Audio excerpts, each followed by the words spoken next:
नमस्कार, आप लाइव बिहार देख रहे हैं। मैं हूं राजमोहन तिवारी। देखिए, बिहार में 17वीं बीपीएससी पीटी को लेकर 13 दिसंबर से यानी परीक्षा जिस दिन हुई उस दिन से ही जो विवाद शुरू हुआ।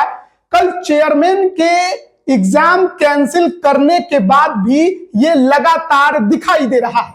पहले जब पीटी नहीं हुई थी तो नॉर्मलाइजेशन के स्पष्टीकरण की मांग, इसके साथ ही डेट बढ़ाने की बात, ये तमाम बातें हुई। लेकिन परीक्षा के दिन राजधानी पटना में जो बापू परीक्षा परिसर है, वहां पर जिस तरीके से अभ्यर्थियों का हंगामा हुआ, अभ्यर्थियों ने आरोप लगाए, पेपर लीक तक की बात सामने आई। उसके बाद कल चेयरमैन जो परमार रवि मनु भाई हैं, उन्होंने बापू परीक्षा परिसर का जो सेंटर है वहां की केवल परीक्षा रद्द कर दी। अन्य तमाम जो केंद्र बनाए गए थे वहां की परीक्षा ज्यों की त्यों है। लेकिन जिस तरीके से रिजल्ट देने की बात कही गई है, अब उसको लेकर कई सवाल खड़े हो गए हैं। हमारे साथ वरिष्ठ पत्रकार आदेश पुरी हैं, जो कि अभ्यर्थियों के जो सवाल हैं उसे वाजिब तरीके से उठाते हैं, काफी नजदीक से इन चीजों को देख रहे हैं, समझ रहे हैं। इनसे ही जुड़ेंगे। किस तरीके से देख रहे हैं 17वीं पीटी? पहले भी विवाद, अब परीक्षा के बाद भी विवाद, कैंसिल हुआ फिर भी विवाद। देखिए, 17वीं जो है वो अनोखा है। ये सबसे बड़ा परीक्षा, सबसे अधिक सीटों वाला परीक्षा और सबसे बड़ा विवाद भी। अब देखिए कि नॉर्मलाइजेशन को लेकर किस तरह विवाद हुआ और आयोग के स्पष्ट न करने के कारण जो है वो विवाद सड़कों पे आया, लाठियां चली, गिरफ्तारियां हुई और एग्जामिनेशन के दौरान और एग्जामिनेशन के बाद भी विवाद। आपने बताया कि कैसे बापू परीक्षा परिसर में जो है विवाद बना और अब छात्र मांग कर रहे हैं। देखिए, छात्रों की मांग ये है कि देखिए 12,000 उसमें सेंटर है और अगर कैंडिडेट का सेंटर है, अगर आप छोटे जिला में जाएंगे तो 12,000 तो एक जिला में सेंटर नहीं होता है छात्रों का, तो उसे आप एक सेंटर ना माने। दूसरा चीज है कि जो आयोग ने प्रश्न पूछा, जो प्रश्न को लेकर जो अभी से परिपाटी 2-3 बीपीएससी से चला आ रहा था, उसके विपरीत था। लेवल जो है विपरीत था। गाइड के प्रश्न पूछे गए हैं और छात्रों का कहना है कि अगर आप 10-15 दिन का समय देते हैं तो वो पैटर्न तो जान गए, अब वो जाकर गाइड रट जाएंगे तो उसका उन्हें फायदा मिलेगा। इसके साथ साथ अव्यवस्था पूरे बिहार में हुई है। छात्र जो है ये बता रहे हैं कि बापू परीक्षा परिसर की आड़ में सारा जो है मामला दब गया, लेकिन बहुत जगह बायोमेट्रिक नहीं हुआ है, बहुत जगह एग्जामिनेशन देर से मिला है, बहुत जगह जो है वो एडमिट कार्ड पर जहां सिग्नेचर कराना होता है सिग्नेचर ही नहीं हुआ है और उन्हें डर है कि अगर कहीं ये सब नहीं हुआ तो उनको तो इस तरह की परीक्षा से बाहर हो जाएंगे। और सबसे बड़ी बात बता दें आपको राजमोहन कि क्वेश्चन का स्टैंडर्ड 67, 68, 69 सिविल सेवा का प्रश्न देखने के बाद ये लगने लगा था कि बीपीएससी जो है वो यूपीएससी का वेश धारण कर लिया। अच्छा, उसी के राह पर चलते जा रहा है। जो अतुल प्रसाद पूर्व के चेयरमैन साहब थे, उनके द्वारा बहुत सारे परिवर्तन किए गए और बताया गया कि हम उन्हीं कैंडिडेट्स को चुनेंगे जो सिविल सेवा के लिए समर्पित हैं, उसके लिए तैयारी करते हैं, उसके लिए गहन अध्ययन की जरूरत होती है, वैसे ही छात्रों को चुनेंगे और वैसे प्रश्न दिए गए। सभी छात्र वैसे ही तैयारी किए थे। चेयरमैन साहब का मैंने ही इंटरव्यू लिया था, उन्होंने कहा था कि हमारे प्रश्नों के आधार जो हैं वो पिछले जो प्रश्न पूछे गए हैं वो आधार बनते हैं। अच्छा, फिर से ये कहा गया था कि रट्टेबाजी नहीं चलेगी, लेकिन सारा उल्टा हो गया। न पिछले साल को आपने आधार बनाया और क्वेश्चन पूरा रट्टेबाजी का हो गया। अच्छा, क्यों? आपको क्यों लगता है कि प्रश्न पत्र क्या बहुत आसान आ गए थे?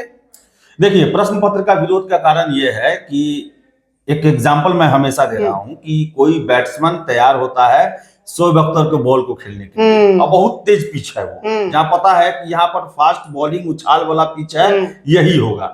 और शोएब अख्तर आके जो है वो मुथैया मुरलीधरन की रफ्तार में एक बॉल फेंकेंगे तो क्या होगा? शॉट तो नहीं लगेगा उस पर।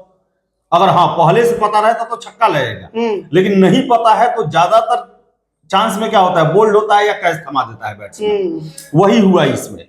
आप 3 बार से ऐसा पैटर्न लाए जिससे लगा कि नहीं गहन अध्ययन करना है। ऐसे प्रश्न डाले गए जिसका गूगल में आंसर नहीं मिलेगा, लेकिन ये ऐसा प्रश्न दिया गया। बताइए, आप क्वेश्चन पूछा गया कि हरमंदिर साहिब पटना साहिब किस शहर में है? अच्छा, बताइए, ये क्वेश्चन सिविल सेवा का होता है।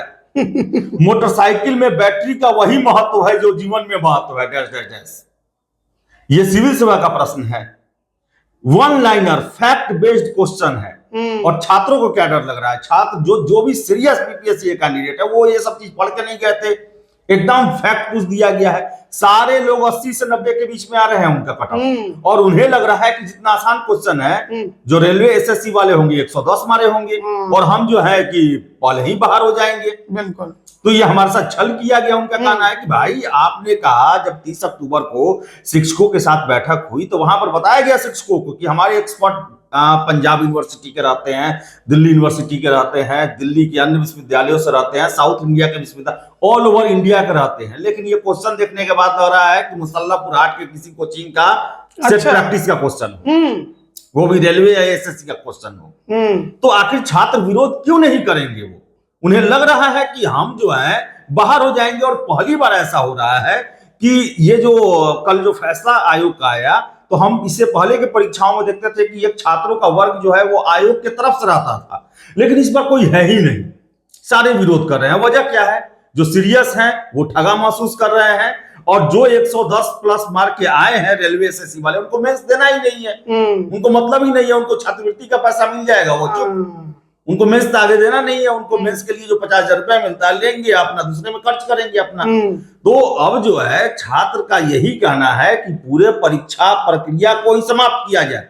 एक तो है अव्यवस्था रहा, आप लेट से क्वेश्चन देते हैं, और ये चेयरमैन साहब ने कहा कि ये नियम है कि एक्स्ट्रा समय दिया जाता है। क्या बापू परीक्षा परिसर में एक्स्ट्रा समय दिया गया? नहीं दिया गया। आधे घंटे 45 मिनट देरी से हुआ। उस दिन आप सुने होंगे कि डीएम साहब और बीपीएससी के द्वारा कहा गया कि 5,500 छात्र एग्जाम दिए हैं, लेकिन एग्जामिनेशन का जो क्वेश्चन है लेट से मिला। क्या पूछा जाए 2 बजे के बाद ही परीक्षा चलते रहा? नहीं चला था। कितने छात्र जिनको क्वेश्चन नहीं मिले, चलिए उनका तो समस्या का समाधान हो गया, लेकिन ये जो छात्र जो बाकी दिए हैं एग्जाम, इनका कहना है कि देखिए ये क्वेश्चन पैटर्न हम इसे अस्वीकार करते हैं। उनका यही कहना है, फिर से अव्यवस्था हुआ है, तो पूरे परीक्षा प्रक्रिया को फिर से लिया। अच्छा, लेकिन कहा जाता है कि जो सिविल सर्विस की तैयारी करते हैं उन्हें तो हर चीज के लिए तैयार रहना चाहिए, क्योंकि अब तो सवाल पूछ लिए गए, मतलब सबके लिए वही सवाल पूछे गए। किसी ने तैयारी अगर जनरल कंपटीशन की है तो उसके फेवर की बात हो गई, आपने नहीं किया आपके फेवर की बात नहीं हुई। लेकिन क्या केवल ये आधार बनाकर कि सवाल जो है वो दूसरे पैटर्न के थे इसलिए परीक्षा को रद्द कर देना, क्या ये सही आपको लगता है? ये एक महत्वपूर्ण कैंसिल करने का मुद्दा है, सिर्फ यही नहीं है। अच्छा। अव्यवस्था भी है बहुत जगह है। बीएस कॉलेज दानापुर में बता रहे हैं छात्र की आधे घंटे देरी से मिला। भागलपुर के कॉलेज में आरोप लग रहा है कुछ लड़कियां आई 12:30 में, उनको एंट्री दे दिया गया। अच्छा। 11 बजे से एंट्री नहीं है, ये आरोप है छात्रों के। कितना जगह जैमर काम नहीं किया है ये कहा जा रहा है, कितना जगह सीसीटीवी काम नहीं किया है ये कहा जा रहा है। फिर से ये जो वीआईपी ट्रीटमेंट खगड़िया में दिया गया है उनको लेकर भी प्रश्न उठ रहा है। बहुत जगह है देरी से प्रश्न दिया गया, एक्स्ट्रा समय नहीं दिया गया, ये सारा मुद्दा है। अच्छा, इसके अलावा भी 2-4 अभ्यर्थियों के फोन हमारे पास आ रहे थे, उन्होंने भी कुछ सवाल उठाए हैं। उनका कहना है कि देखिए आप जो दोबारा परीक्षा लेंगे 12,000 अभ्यर्थियों का, वो किस बेसिस पर लेंगे? क्या यही लेवल रहेगा या फिर लेवल आप हार्ड करेंगे? क्योंकि अगर यही लेवल रखते हैं तो फिर उनके लिए राह आसान है, और लेवल हार्ड करते हैं तो उन्हीं के लिए राह कठिन है। और आप ये भी कह रहे हैं कि हम नॉर्मलाइजेशन लागू नहीं करेंगे, तो फिर आप रिजल्ट का आधार क्या बनाइएगा? किसके साथ न्याय और किसके साथ अन्याय कर रहे हैं? देखिए ये तो है, मैं आपको बता दूं 48वीं से 52वीं में कुछ छात्रों के लिए पुनर्परीक्षा लिया गया था, 66वीं में लिया गया था। क्वेश्चन बड़ा टफ हो जाता है जब री एग्जाम होता है, एकदम बदल जाता है, और मैक्सिमम लोग का रिजल्ट नहीं होता है, चंद लोग का रिजल्ट। पिछली बार तो 600 बच्चों का लिया गया, किसी का हुआ ही नहीं सेंटर से, औरंगाबाद से हुआ ही नहीं। तो ये 12,000 जो कैंडिडेट है उनके लिए भी खतरे की घंटी बज रही है। बिल्कुल। और फिर से ऐसा हुआ है कि उन लोग का अलग से रिजल्ट दिया गया है। देखिए ये बहुत बड़ा मुद्दा नहीं है कि रिजल्ट कैसे दिया जाएगा, वो पहले से एक परिपाटी उसका बना हुआ विदाउट नॉर्मलाइजेशन वो दिया जाता है। वो रिजल्ट अलग निकाल के उसको शामिल करके दे दिया जाता है। अच्छा, ये नहीं है कि नॉर्मलाइज किया जाता है। देखिए इस पर जो है वो पहले विवाद हो चुका है, उसका सॉल्यूशन हो चुका है। लेकिन सबसे बड़ा मुद्दा ये है कि 12,000 कैंडिडेट जो है उसे आप एक सेंटर ना माने।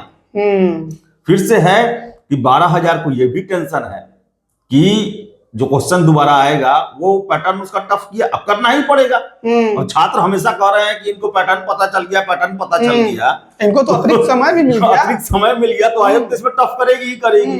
जब उसके साथ वो कहेंगे कि हमारे साथ अन्याय हो गया, बिल्कुल, तो उसका कट ऑफ अलग जाएगा, इसका कट ऑफ अलग जाएगा। तो मानिए ये जाता है कट ऑफ 85-90, वो चल जाता है 105, तो फिर देखिए ये सारा शंका जो है छात्र पिछला इतिहास देखे हुए हैं, और यही वजह है कि सारे के सारे लोग कह रहे हैं कि एक नए सिरे से फिर से परीक्षा लिया जाए। देखिए आपको बता दें, अभी तक के इतिहास में 67वीं छोड़कर, 67वीं में चूंकि क्वेश्चन पेपर लीक कर गया था इसलिए एग्जाम कैंसिल किया गया, लेकिन आज तक बीपीएससी का पीटी परीक्षा जो है कैंसिल नहीं हुआ है। आंदोलन हुए हैं 53 से 55 के लिए भी हुआ है, 56 से 59 के लिए भी हुआ है, 64वीं के लिए भी हुआ है, लेकिन एग्जाम कैंसिल नहीं हुआ है, उसको एडजस्टमेंट किया गया है। बिल्कुल।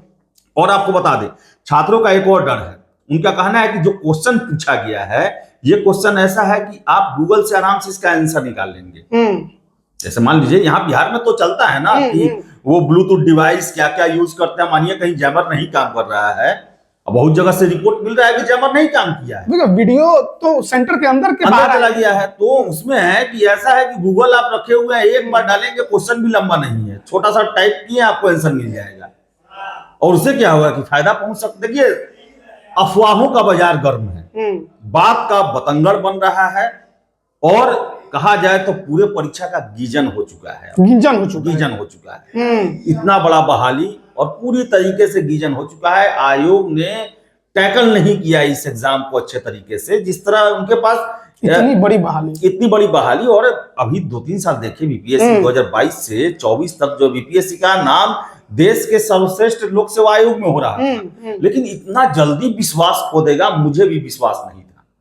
अब देखिए क्या होता है। नए चेयरमैन आए, उनके लिए तो ये पहला सिविल सेवा था उनका, और इतना बवाल। वही तो देखिए अतुल प्रसाद जी जब थे तो उनके साथ एक अच्छा पॉजिटिव चीज ये कहें कि वो कम्युनिकेट करते थे, बिल्कुल, वो ट्विटर पर हर एक चीज का जवाब देते थे, वो हमेशा जो है न्यूज और मीडिया में क्या चल रहा है उस पर नजर बनाए रखते थे, उसके हिसाब से उनका ट्वीट चला जाता था। छात्र नेताओं से भेंट करते थे, भ्रमित नहीं हुए। उसके बाद जो भी राय लेना है फॉर्म के साथ उन्होंने ऐड कर दिया कि हर एक जो स्टेक होल्डर है हमारा वो उसमें अपना मत देगा, हम किसी और का नहीं सुनेंगे, जो स्टेक होल्डर है वो अपना मत देगा, उसे हम अपनाएंगे। और उसका फायदा क्या हुआ, निगेटिव हटा। परसेंटाइल को लेकर भी उन्होंने प्रश्न पूछा था कि क्या नॉर्मलाइजेशन होना चाहिए, 3-3 ऑप्शन उन्होंने दिए थे, छात्र रिजेक्ट किए, नहीं किया गया।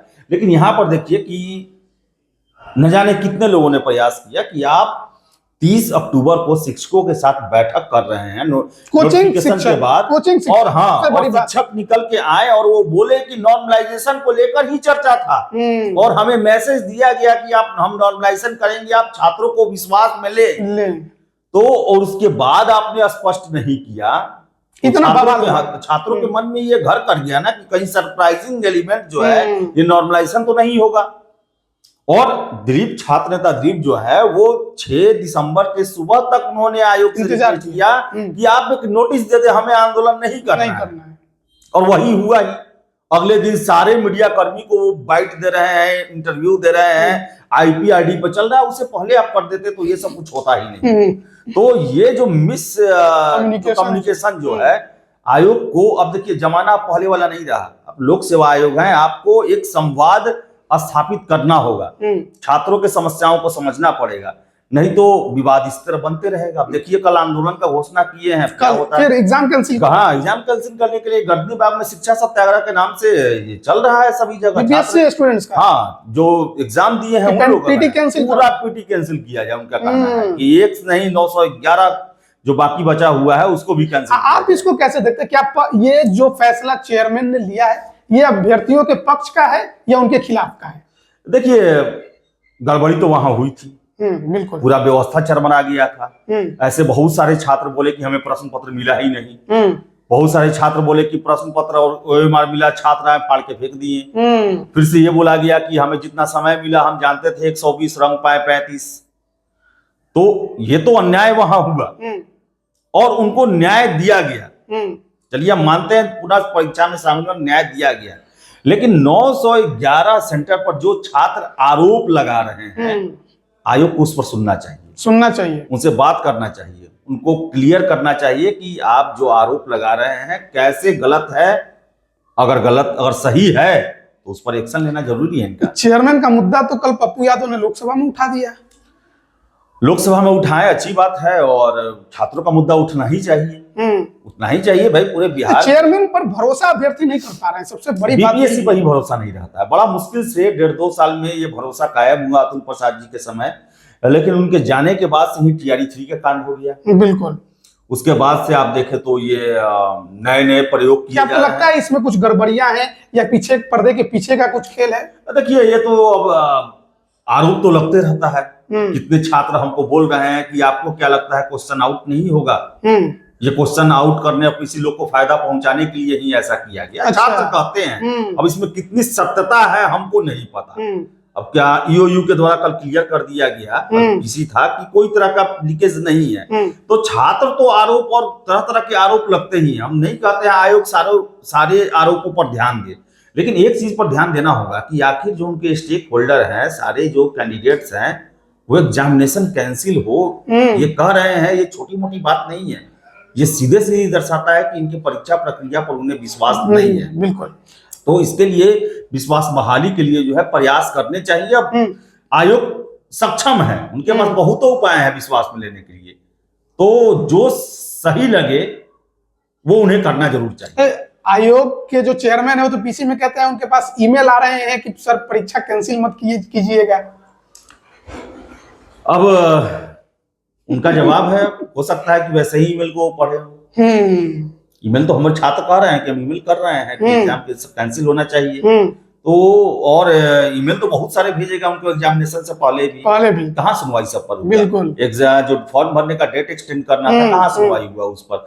जिसमें CDPO और दोनों सिलेक्ट हो गया था, छात्रों का नाम गड़बड़ हो गया था, बहुत सारा डॉक्यूमेंट्स गड़बड़ हो गया था, कहाँ सुनवाई हुआ? जो बात उनको सुननी है केवल वही दिखाई दे रहा है। सब लोग करते ही हैं, सब लोग करते ही हैं। एक आखिरी सवाल आपसे लेंगे। EOU का कल प्रेस कॉन्फ्रेंस था, जैसा कि आपने चर्चा किया, 3 कोचिंग संस्थानों की EOU ने बात की। नाम लेने से आखिर क्यों EOU कतरा रहा है? देखिए, वो लोग का कहना है कि जांच चल रही है। अब जब ये प्रोसेस जो है ये है, अगर नाम लिया जाएगा तो सबूतों के साथ छेड़छाड़ हो सकता है। अच्छा, तो चलिए, लेकिन इतना दिन तक गुप्त नहीं रखना चाहिए। ये बहुत पहले से चल रहा है, 1 साल हो रहा है, और वैसे लोगों को हतोत्साह नहीं किया जाएगा, वैसे कोचिंग संचालकों से छात्रों को सावधान नहीं किया जाएगा, तो ये इसका निगेटिव ही होगा ना कि और छात्र उनके चक्कर में पड़ते जाएंगे। तो या तो आप उनके नाम उजागर करें या कार्रवाई करके उन पर जो भी करना है वो सेंटर बंद करवाना है, उन्हें जेल में डालना है, दंडित करना है, जो भी करना है वो करे। लेकिन ये जो है जो एक क्रिएट करके रखा गया है कि 3 कोचिंग संचालक है और नाम बता नहीं रहे हैं,